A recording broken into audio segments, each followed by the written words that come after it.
Hello, and welcome back to Meet the Mayor Deptford edition.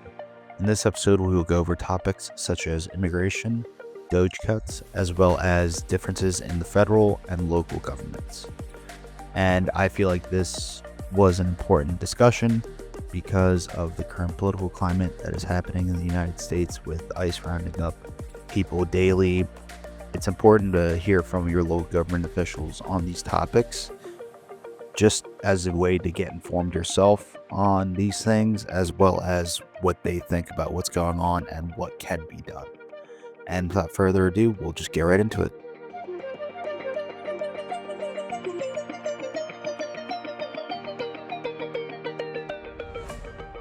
First off, since our last discussion, how have you been? Great. Thank you for asking. Yeah. Of course. And I guess we just get right to it. So, in regards to immigration, what would you say is your message to the town and what folks could do if they end up encountering an ICE agent if it were to occur? So as a local government official, local government, immigration is a national issue. It's a state issue also. It's an issue for Americans, specifically to local government, the Deptford townships of the world. We deal with a lot of local issues, and immigration normally isn't one of them. But we certainly recognize that it's an issue. We certainly, recognize it's a national issue. We know it's out there, and to the effect that, to the point that we'll pay attention to it, we will. We're not trained on it per se. There's no training for a local official about immigration, ICE agents, etc. We do know this through our one department, that there were ICE agents in Deptford Township. But nobody, think about this, nobody ever notified the mayor's office officially.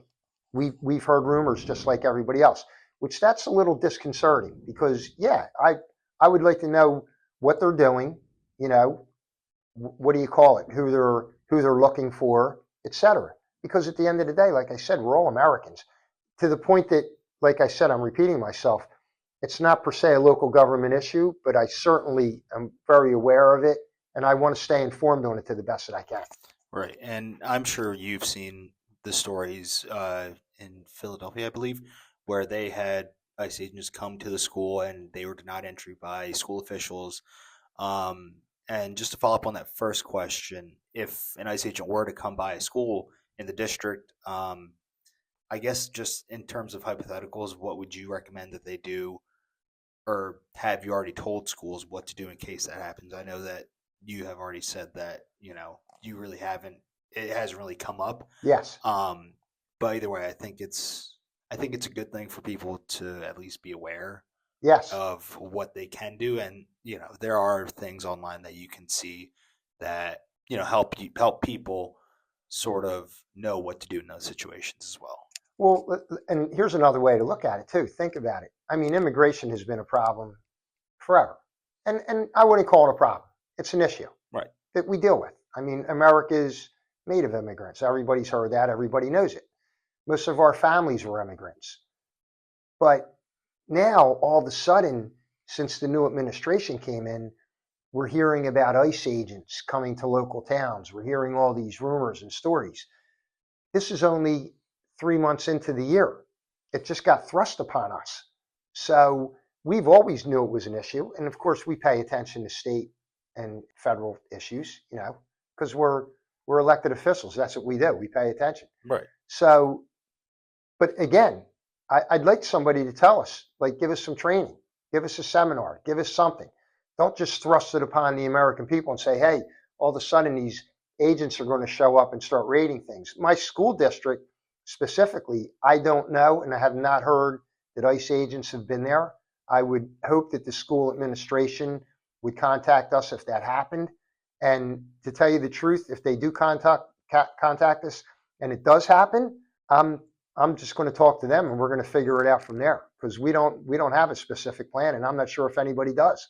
Right. It's quite literally something that, it showed up on our doorsteps, Michael. Yeah. Really, think about it. It did. I mean, it's only, like I said, it's 3 months into the new administration, and not knocking any administration, plus or minus. Forget all that. Yeah. I have to deal with the realities of what's happening. Yeah, and I guess in regards to that, just transparency is what you would want, Yes. as someone in local government from the federal government, Yeah. it's important that, between the channels, that transparency is the number one priority when it comes to things like that. And just to move on from the topic of immigration just for a moment, Sure. in speaking with the current administration, with government funding being slashed by the Trump administration and DOGE, the Department of Government Efficiency, would there be an impact on the town, and would certain agencies within the town be affected? There's definitely an impact on local government, and even though sounds like a global issue, a national issue, those federal government cuts are affecting local governments. And one way that I can tell you is that we apply for grants constantly, county grants, state grants, federal grants through our congressman. We have a couple of federal grants right now in play that and it takes years to work on federal grants. There's a lot of work that goes into it, a lot of paperwork, a lot of contacting our representatives. And there's two specific grants that look like, they're very tenuous at the point. And we need that. We need that money. One of them is to fix a local dam. It's a huge project. It's probably going to cost between 9 and 10, $11 million. For a local government, that's a lot of money. Substantial amount of money. Yes. So it was going to be federally funded. And we've been working on this process for approximately 6 years. Now, all of a sudden, we're getting word from our engineers that, hey, we might not be getting these dollars. That's a serious situation for us, because if we don't get those dollars and we're committed to working on that dam, we don't know how we're going to handle it yet. I mean, we always figure out things, but wow, that's detrimental. Right. And for those who aren't aware of how, towns such as Deptford get funding from the government, could you speak on that effect just so I can give you a good example. We got federal funding for major road projects in the past years. And usually federal grants hover around at the minimum of $1.5 to $2 million. That's an extremely small federal grant. It's an extremely large grant for us. So, but in the world of the federal government, but thankfully we've been working well with our congressmen and our senators, and they've helped us procure 2 grants so far. We have one of the 2 grants I was speaking of, that's another major road project that we've already spent our own money on and put out the bid. And now we're waiting for those federal dollars. Now we just heard, the one thing we just heard was, you guys got to put out the money now, and then hopefully you'll get paid back by the grant. Well, that's not a good hope for local government. We can't work like that. Right. It's basically saying that maybe they'll give you the money back. And I guess just a follow-up question for that, just out of curiosity. So in terms of funding with federal grants, would that raise taxes for people in the town, or would that that wouldn't affect? Well, if we had to put out that money on our own, it would raise local purpose tax, sure. Right. But it definitely saves us money. Mm-hmm. So another big federal grant program that affects a lot of local municipalities, especially in New Jersey, were the landfill closing projects. In Deptford Township, we have Kinsley Landfill. It's actually not even called a landfill anymore. It's called an energy resource center because of the solar field that was put on there. At one time, it was one of the largest ones on the East Coast. We still have that operating. And that was all federal money. And look at what that did. It closed the landfill, turned it into an environmental resource center. Great project for Deptford Township. Federal dollars. If those kinds of things get cut, there's no way that a local municipality can handle that. Right. One of the final questions I'll ask is, with everything going on with immigration, obviously, with ICE agents rounding up people, and, government jobs and funding being essentially cut, if people are scared about the current political climate within the United States, what would your message be to them as, the mayor of Deptford? What would your message be to the people? Well, we're getting that. We're feeling that at the local level. We're getting calls from our constituents. Us local officials ourselves are, sometimes we wonder what's going on. But to tell a resident of Deptford Township, yeah, it's worrisome. There's no doubt that it's worrisome. But look, let's put the worry into action. Let's get out, and if we don't like what's happening, let's change it. Let's contact our representatives, our county reps, our state reps, especially our federal reps. Everybody has a congressman, everybody has a federal senator. They should know their names, they should know their addresses, and they should know their phone numbers. Don't sit home and worry. Do something about it. And doing something about it is calling them up or writing them or emailing them. And when they get enough emails and calls, they're going to think, because they have to get elected to these jobs. Right. And I'm one of them, I'm a voter. I elect officials higher than me. My residents elect me, thank God. And I'm very grateful for their service, for my service to them. But that's the one thing that you can do. Contact your representatives, let them know that you're worried about the issues, let them know what's going on, and then, go from there. I mean, see what they say. If they don't respond, call their office. Keep pushing them. But if everybody did that, people's voices have to rise up. One voice doesn't count. My voice doesn't count at the federal level.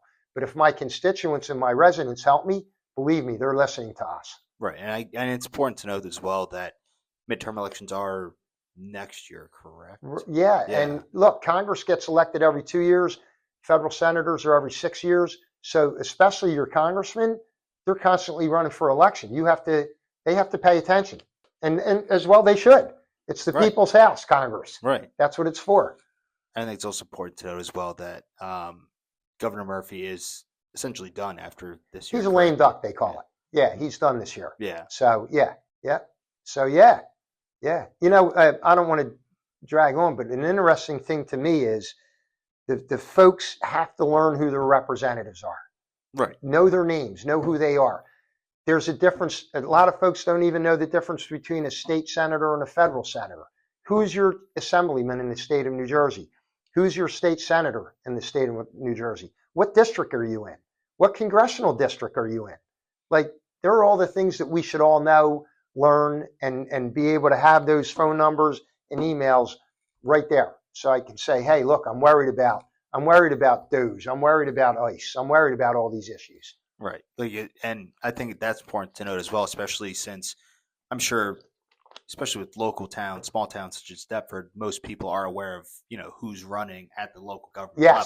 Yes. So I think it's also important that, as you had said, that, people get to know their congressmen, their senators as well at the federal level, just so, if they're not happy with the current things that are going on, that it's important that their voices be heard, and it's our right as American people. Yes, absolutely. Do you know, in the average general election, and this is every state in the union, most states vote 30 to 40% of the electorate. Think about that. That's 30 out of 100 people. We need a lot more voices than that to get heard and to elect the right people. Right. And then we need good people to go into office. Right. And that's almost not even a quarter. That's a little bit over a quarter of the people that are voting. Right. So these are great subjects, which you can tell I'm very passionate about. Right. Yeah. I mean, look, and they call us politicians, quote unquote. We're the mayors and the councilmen of these towns. We're residents. We grew up here. We played sports here. We went to high school here. We just got into public service for a reason. And you don't have to get into public service. Go vote. Just know who your reps are. That's important right there. It is important to note that voting is a civil right and civil freedom in the United States. Not many countries are able to do that. So, again, like I said, midterm elections next year. So go out, get informed, vote if you can, and as the mayor said, just let your voice be heard. Yes, absolutely.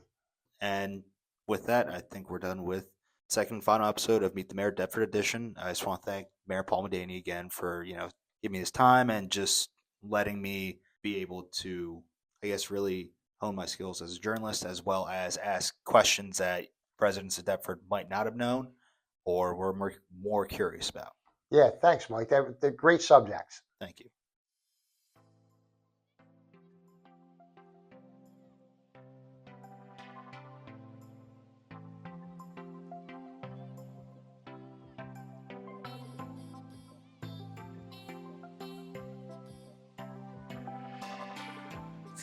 And with that, we conclude Meet the Mayor Deptford Edition.